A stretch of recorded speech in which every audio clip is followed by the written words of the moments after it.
Hey guys, how you doing? How you doing? So we have the box here. We just got this drill 2 days ago, and this is the Vevor core drill up to 8 inches. And I just took it out of the box, and it comes like that in that position. So the base, we're gonna move it 180 degrees, and it had these two bolts. The black bolts is what holding the railing to the base. So these four Chinese silver bolts is for leveling it on the wall, but chances are you are never gonna use it. So let's remove both of these bolts. So this is the base, and now we're gonna turn it 180 degrees, and we're gonna do both screws, these bolts, and these bolts are like 5/8. They're big, so that two bolts are gonna hold the whole weight of the drill on these base plates. And that hole you see there is for one screw, and the other one you don't see it. So those two bolts have to be tight. This is the handle. This handle goes here, and that's the handle that moves the whole drill forward and back and forward. This goes here in the back, and there's two you can hook a chain or a rope on this side, and as well as the one that is right there next to it. We have handles. We have two handles, one for the back and one for the top. So we're not going to install it now, but that you get two of them. And this is the GFCI to protect the equipment, so that's nice. It has its own. This is an adapter, and this goes on this blue hose. You're gonna have one washer, one plastic washer at the at the back and at the front, and they go in this hole here. That's to use it with water, because you could use this drill wet or dry.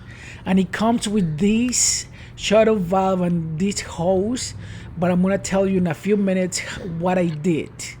Okay, so now let's put if you see this hole here, the handle goes there, and we're gonna insert this device right here that is gonna hold the handle.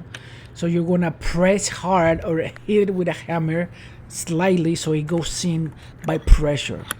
So this is the handle, and you can move it. Right now we're gonna try to go forward. So you just move it, you just go around it, and you're gonna advance.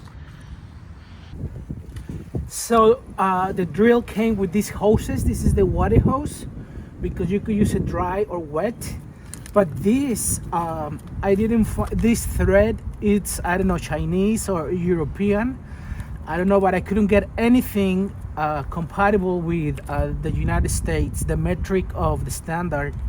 So this we are not going to use. So what we did, so it comes with this hose already, and there's a valve here that I don't have it, but I cut it, and there's a hole here that goes inside for the water.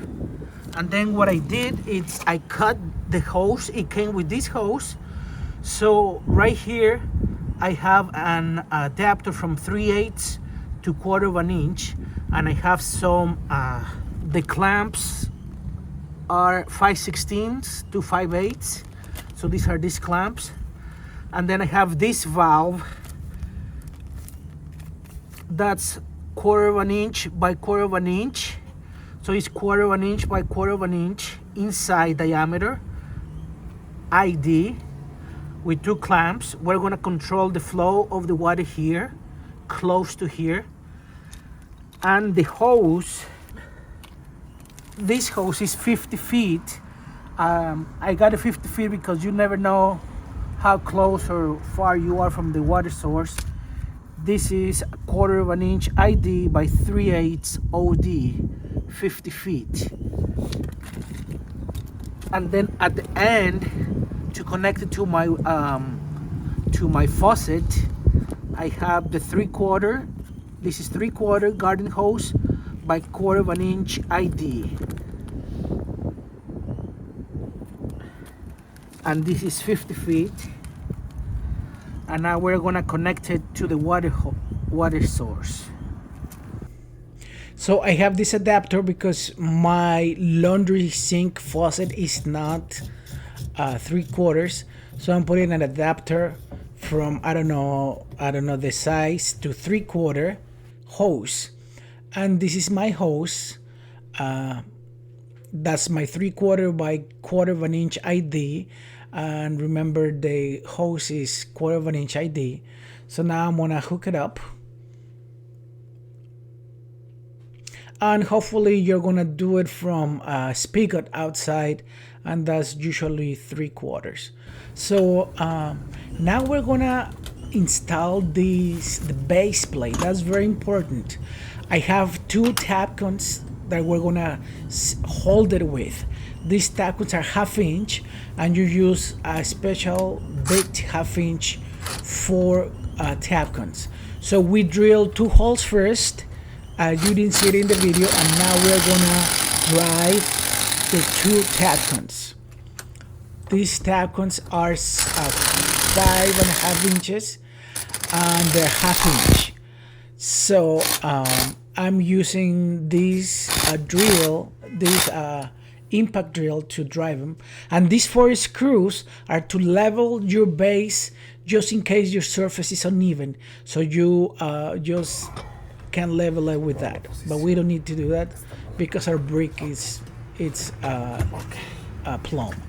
And now that you secure your base plate, we're gonna put our railing, our drill, and it's very heavy. So you have to have 2 people, another guy helping you, and you're gonna put the shaft, and you're gonna put the 2 black bolts that I showed you previously, and they have to be tight because that's gonna hold the weight. And now we are exercising going back and forward because we're gonna install the bit.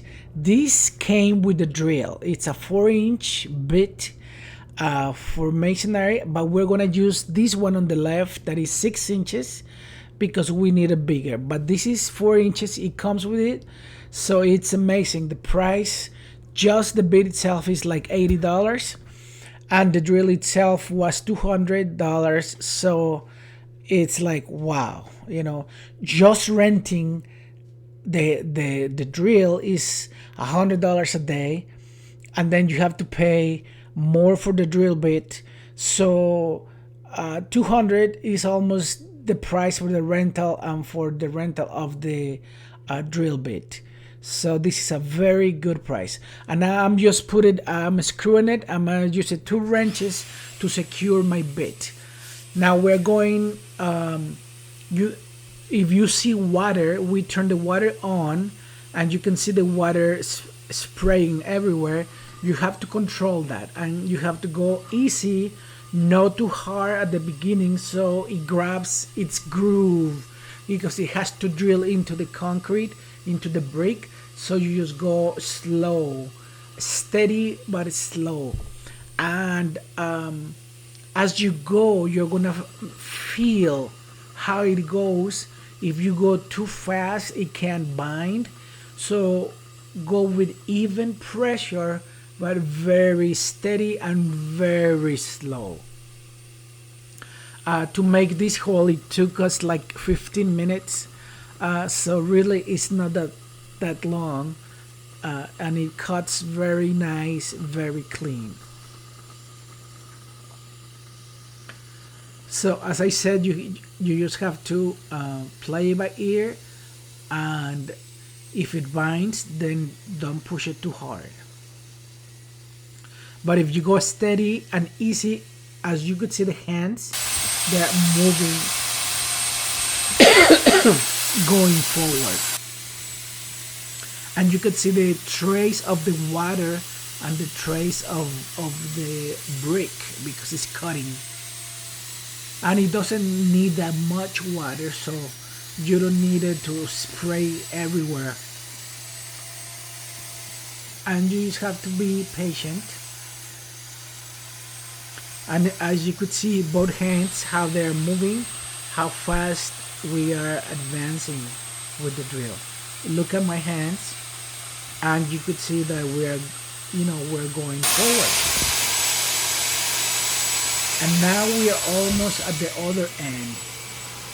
So we are just paying attention because we're gonna clear that part that we have to be careful. Look at that.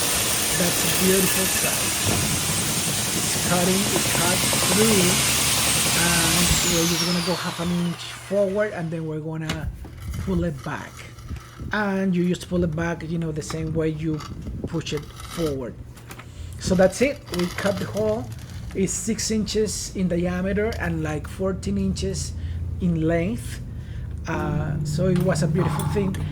The wrench on the right came with the drill, and the wrench on the left, it didn't. But now we're removing it. We're going counterclockwise to remove it, and then we're going to remove all the bricks and the cinder block that we cut, that we drilled.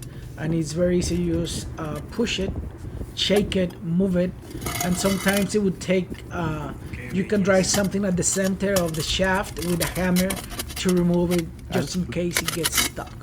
So that's it, guys.